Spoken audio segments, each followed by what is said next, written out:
കേരളത്തിലെ ഏറ്റവും വലിയ റിവ്യൂർ ഞാനൊന്നല്ല, അശ്വൻ ഗോക്കാണ്. അശ്വൻ ഗോക്ക് നെഗറ്റീവ് കൊടുത്ത എത്ര റിവ്യൂകൾ നെഗറ്റീവ് കൊടുത്ത് പടങ്ങൾ കൂടിയിരിക്കും. കാരണം മറ്റേ ബാന്ദ്ര സിനിമക്കെതിരെ നെഗറ്റീവ് റിവ്യൂ ഇട്ടവർക്കെതിരെ ഇപ്പോൾ കേസ് അന്വേഷണത്തിന് ഞാൻ പോസിറ്റീവ് കൊടുത്താണ്. എനിക്ക് ബാന്ദ്ര ഇഷ്ടപ്പെട്ട മൂവിയാണ്. അങ്ങനെ റിവ്യൂവിന് അത് കേസ് പോയാലും കോടതി നിൽക്കാൻ പോകുന്നില്ല. കാരണം ഇവിടെ ഇന്ത്യയിലെ right to freedom of speech expression എന്ന് പറഞ്ഞൊരു റൈറ്റ് ആണ്.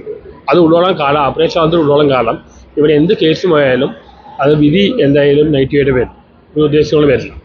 ഓപ്പറേഷൻ സ്വാതന്ത്ര്യം ഇന്ത്യയിലുണ്ട്. ഇന്ത്യ ഡെമോക്രാറ്റിക് കൺട്രിയാണ്. ഇവിടെ ഓപ്പറേഷൻ സ്വാതന്ത്ര്യമുണ്ട്. കേസിൽ കുറേ കണക്കിന് വിവരമല്ലാതെ ഈ കേസിൽ ഇവരൊന്നും പ്രതികളൊന്നും ആകാൻ പോകുന്നില്ല, ശിക്ഷിക്കപ്പെടാൻ പോകുന്നില്ല. അത് ഒരു ഇവനിപ്പോൾ ബാല്യബിനും അവർ കൊടുക്കാൻ പോകുന്നു പറയാം. അതൊന്നും കാര്യമില്ല. വളരെ കുറേ നാൾ കോട്ടിലിറങ്ങി നടക്കാനല്ലാതെ ശിക്ഷയൊന്നും കിട്ടാൻ പോകുന്നു. ഈ റിവ്യൂ സിനിമയെ ബാധിക്കുന്നുള്ളത്. ഞാൻ മഞ്ഞുമൽ ബോയ്സിന് പോസിറ്റീവ് നെഗറ്റീവ് ആയിട്ട് പടം ഓടിയില്ലേ. അശ്വൻ ഗോക്ക് എത്രയോ പടത്തിന് നെഗറ്റീവ് കൊടുത്തു. കണ്ണൂർ സ്ക്വാഡ്, കാതൽ, ഭീഷ്മ, മിന്നൽ മുരളി, ഇതാണ് നെഗറ്റീവ് കൊടുത്തിട്ട് പടം ഓടിയില്ലേ. കേരളത്തിലെ ഏറ്റവും വലിയ റിവ്യൂർ ഞാനൊന്നല്ല, അശ്വൻ ഗോക്കാണ്. അശ്വൻ ഗോക്ക് നെഗറ്റീവ് കൊടുത്ത എത്ര റിവ്യൂകൾ നെഗറ്റീവ് കൊടുത്ത് പടങ്ങൾ ഓടിയിരിക്കുന്നത്. റിവ്യൂ ഒരു കാരണമേ അല്ല. ഇവിടുത്തെ പ്രശ്നം OTT വേറെ വന്നതുകൊണ്ട്, അതുകൊണ്ടാണ്. അല്ല വേറെ ഒന്നും. ഇപ്പോൾ ഓടുന്നില്ല. ഇപ്പോൾ പ്രേമൽ ഓടുന്നില്ല, രമ്യക്ക് ഓടുന്നില്ല, മഞ്ഞുമൽ ബോയ്സ് ഓടുന്നില്ല. പടം നല്ലതാണെങ്കിൽ ഓടും. പടം രണ്ട് കാര്യമാണ്: പടം നന്നാവണം, പിന്നെ മാർക്കറ്റ് ചെയ്യണം. ഇത് രണ്ടും വഴിയാണ് പടം പോകും.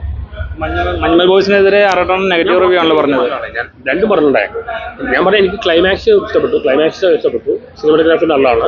പിന്നെ ഷൗബിൻ ഷായറിൻ്റെയും സീന ബാച്ചിൻ്റെ അവിടെയും നല്ലതാണ്. നെഗറ്റീവ് എന്ന് പറഞ്ഞാൽ ഫസ്റ്റ് ഹാഫിൽ കാണിച്ച കോമഡിയിലെ കുറച്ച് പലപ്പോഴും അത് ക്ലൈമാക്സ് ഉണ്ടാക്കി പടം കൂടും.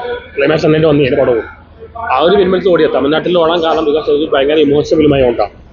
വലിയ ഗ്രേറ്റ് മൂവിയായിട്ട് എനിക്ക് തോന്നിയിട്ടില്ല. പല നല്ല സിനിമയും പല മോശം സിനിമ ഓടിയുന്നു, പല നല്ല സിനിമ ഉറപ്പായിട്ട് തോന്നും. ഞാൻ ബോക്സ് ഓഫീസ് അല്ല പറഞ്ഞാൽ പടം നല്ലതാണ് ഇല്ലെന്ന് പറഞ്ഞു.